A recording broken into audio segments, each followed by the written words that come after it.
프란츠 리스트의 교향곡 중에 단테 교향곡이 있습니다.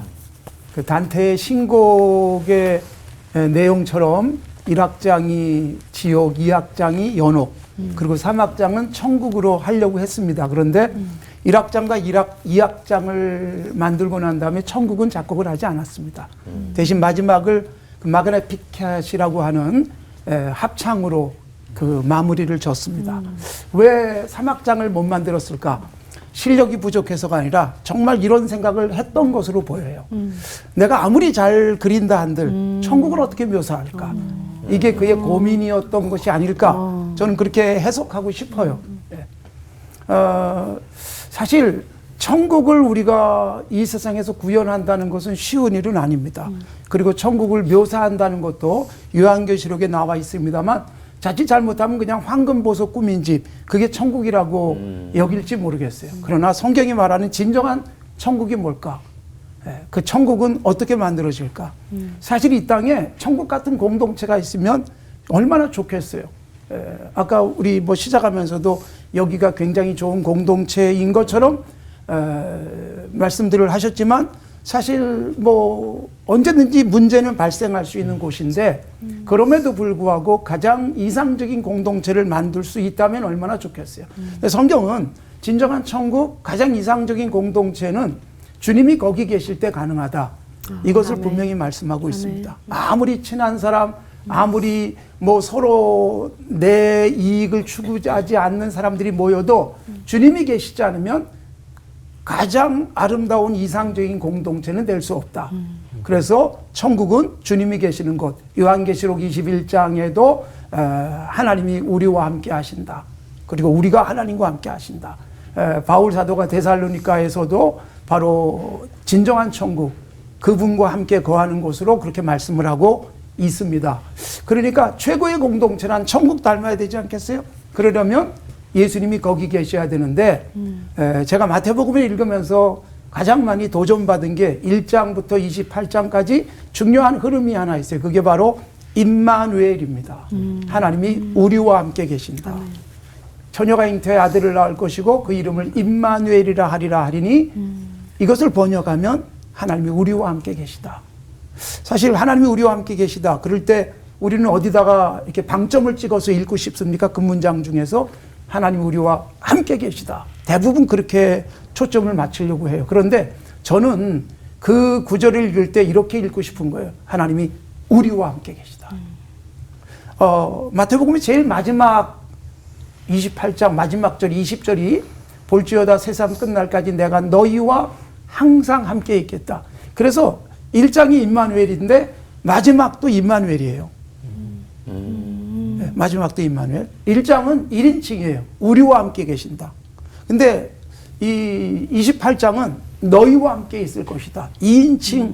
그런데 동일하게 1인칭도 복수고 2인칭도 복수. 우리와 너희와. 그러니까 주님이 함께 계시는 곳이 천국인데 주님이 언제 함께 계실까요? 나와 너. 아무리 돈을 많이 갖고 있고 아무리 멋지게 생기고 학력이 높아도요. 서로 우리가 되지 않으면 내가 너와 우리가 되지 않으면 주님이 거기 계실 수 없고 주님이 거기 계시지 않는다면 아무리 좋은 환경에 아무리 좋은 옷을 입고 아무리 좋은 것을 먹어도 진정한 하나님의 나라가 될 수 없고 진정한 아름다운 이상적인 공동체가 될 수 없죠. 교회. 하나님이 우리에게 주신 최고의 공동체를 가꿔야 될 곳이라고 믿습니다. 아멘. 최초의 공동체는 가정입니다. 한 남자와 한 여자가 함께 살아가는 가정이라는 공동체. 그리고 바로 그 가정의 모든 것들을 담아놓고 있는 교회. 교회도 정말 이상적인 공동체를 만들어야 되는데 어떤 공동체가 정말 아름답고 이상적인 공동체겠어요. 예수님이 거기 계셔야 되는 거예요. 마태복음에 보면 18장 20절에 또 이런 말씀을 해요. 두세 사람이 내 이름으로 모인 그곳에는 나도 그들 속에 있다. 또 임마누엘이잖아요. 그런데 두세 사람이에요. 혼자가 아니에요. 두세 사람이 예수님의 이름으로 모이면 나도 거기 있겠다 그랬는데 이때 중요한 게 뭐냐면 나, 너, 그래서 하나가 되어주는 우리가 된다는 건 어떤 것일까요? 내가 너에게 맞춰주는 거예요. 저하고 제 아내가 결혼해서 지금까지 열심히 잘 살고 있습니다. 그런데 처음에 결혼해서 그냥 무조건 사랑하고 좋아서 그래서 결혼을 했을지 모르지만 살아가면서 제가 지금도 이런 생각을 해요. 하나님이 어쩜 이렇게 제게 이런 여인을 만나게 하셨을까? 내가 받은 복 중에 최고의 복이다. 비웃지 마시고 그런 생각을 하는데 그게 어떻게 된 거냐면요. 결혼하고 3년, 10년, 20년 지나고 30년 지나니까 훨씬 더 그렇게 생각되어지고 훨씬 더 사랑스러운 거예요. 이게 진정한 우리가 되어가기 시작한 거예요. 그런데 너 나에게 맞춰 그래서 우리가 되는 게 아니라 내가 당신에게 맞춰주는 거예요. 그러면 우리가 됩니다. 즉 나를 희생하고 나를 예수님이 말씀하신 대로 부인하면 그래서 내가 너에게 맞추면 우리가 되죠. 내가 너에게 맞출 수 있다는 건 뭐예요? 예수님이 그냥 하늘 보좌에서 얘들아 이리 좀 올라와 그 낮은 곳에 살지 말고 그러질 않고 우리의 수준에 맞춰서 내려오시잖아요. 그래서 우리와 같은 언어로 우리와 같은 그런 일반적인 생활을 하시면서 그러면서 우리에게 맞춰주시면서 주님이 여기 계시는구나. 이 우리를 경험하게 만들어 주셨죠. 내 안에 예수님이 계시고 내가 예수님이 계시기에 당신에게 맞춰가는 건강한 가정, 건강한 교회 그런 공동체가 되면 최고의 공동체일 겁니다.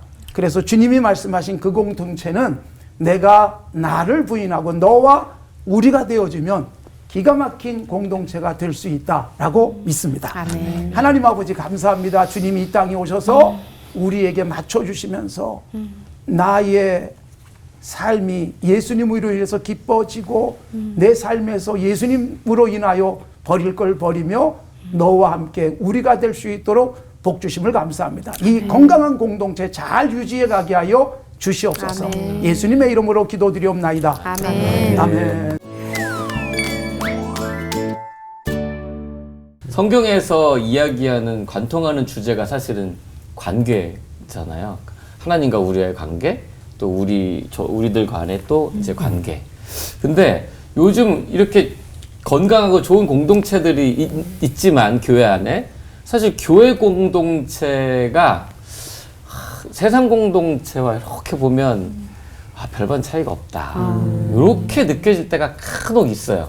그래서 차차 이제 이야기를 풀어가시겠다고 하신 김관선 목사님께 아니 제가 왜 이렇게 느껴질까요? 저만 그런 게 아닐 것 같아요. 제가 이 얘기 때 공감하신 분들이 많으신데 뭐가 빠져서 그런 걸까요? 뭐가 문제가 있을까요? 우리 교회는 안 나와가지고. 그러니까요. 사실 뭐가 빠져서 그런 게 아니라 저는 이런 생각이 들어요. 뺄 걸 안 빼서 그렇다. 공동체 구성원들이. 내 안에서 역으로. 너와 제가 아까 설교하면서도 그런 말씀드렸지만 정말 우리가 되려면 예수님이 내 안에 계시고 내가 예수님 안에 계시고 그런 내가 너와 하나를 이루면 좋을 텐데 우리의 욕심이 너무 커요. 내가 이겨야 되고 이것을 사실 교회 다니는 사람이 가장 이기적일 가능성이 있어요. 교회 안 다니는 사람보다. 왜냐하면 우린 기도를 하잖아요. 근데 이 기도가 이기기 위해서 하는 기도가 많아요.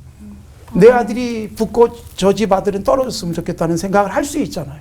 은연 중에. 이게 뭐 어쩔 수 없이 이 숫자가 제한되어 있을 때는 그럴 수밖에 없는 거죠. 그쵸. 그러니까 굉장히 이기적일 수 있어요. 교회 생활에서도 이기고 싶어하고 내가 먼저 되고 싶어하는 그런 생각들이 있다는 거죠. 그런 걸 빼지 않으면 진정한 공동체를 만들기가 참 어렵습니다. 사실 여러분 우리나라에 복음이 들어오잖아요. 1866년에 토마스 선교사님이 순교를 하셨고 1885년에 언더우즈 아펜젤러 선교사가 제물포항에 들어옵니다. 그게 이제 1880년대 그리고 1890년대에 우리나라에 들어온 선교사 중에 의료 선교사 로제타 홀 선교사가 있어요. 여성 25살이 혼자 들어와요. 그리고 그 이듬해 윌리엄 홀 선교사 약혼자가 들어와서 결혼을 하고 그리고 아이를 낳고 그리고 이 땅에 정말 복음의 역사를 위해서 애쓰거든요. 근데 남편이 죽어요. 3년 만에. 그리고 태어난 딸도 죽어요. 그런데도 여전히 조선을 사랑해서 선교사로서 역할을 감당하고 뱃속에 남아있던 아이가 태어나서 셔우드 홀 선교사. 그가 또 이 땅에 끊임없이 복음의 역사를 펼치는데 저는 그 선교 역사가 굉장히 감동인 게 뭐냐 하면 얼마든지 자기 나라에서 편안하게 살 수 있는 사람이요. 자기 욕심 다 빼버리고 조선 땅에 한번 오는 것 자체가 얼마나 어렵습니까? 1948년에 런던 올림픽에 우리나라 대표 선수가 갈 때 28일 걸렸어요. 그런데 여러분 19세기 말에 조선 땅에 오는 것 목숨 걸고 와야만 했어요. 여성 혼자 오고. 왜 그래요? 저들이 예수님 만나서 자기들과 우리가 됐으면 좋겠다는 거예요. 그러기 위해서 모든 걸 희생합니다. 사실 그 양화진 묘지에 가서 제가 가장 감동적인 게 뭐냐면 선교사들의 묘역보다도 더 감동적인 게 어린아이들의 묘역이에요. 맞아요. 선교사들의 맞아요. 아이들. 이게 1890년에 태어나서 1890년에 죽었어요. 몇 개월 살지도 못한 채. 1년 살다 죽기도 하고. 그런데 그런 걸 희생해 가면서 전혀 피부색, 언어, 문화가 다른 곳에 와서 자기 것 다 포기한 채 우리를 만들어줘. 그래서 우리 조선 땅에 천국이 서게 된 거죠. 저는 그런 생각을 하면 이 외국인이 우리나라에서 그렇게 했는데 우리는 같은 언어를 쓰고 그리스도 안에서 하나라고 하면서 교회 안에서도 내 욕심 그대로 다 빼지 못한 채 살아가니까 정말 고민했던 것처럼 교회도 세상과 다를 바가 없네라는 생각을 하는 거죠. 그래서 사실 저는 우리 교인들에게 굉장히 고마워하는 것은 제가 우리 교인들에게 이렇게 좋은 목사가 아니거든요. 성격도 굉장히 세고 그런데 저를 무려 28년 동안 받아서 사랑해주고 저를 또 격려해주면서 여기까지 왔다는 거예요. 저는 이게 너무 고마운 거예요. 우리 성도들에게는. 예. 제가 못 받는 사람도 많은데 저는 뭐 그 수많은 사람들을 그렇게 못 받는 사람들이 많은데 그 많은 사람이 저 한 사람을 받아주고 있다는 거. 얼마나 감격인지 몰라요. 가정에 이어서 교회까지 이제 그러니까요.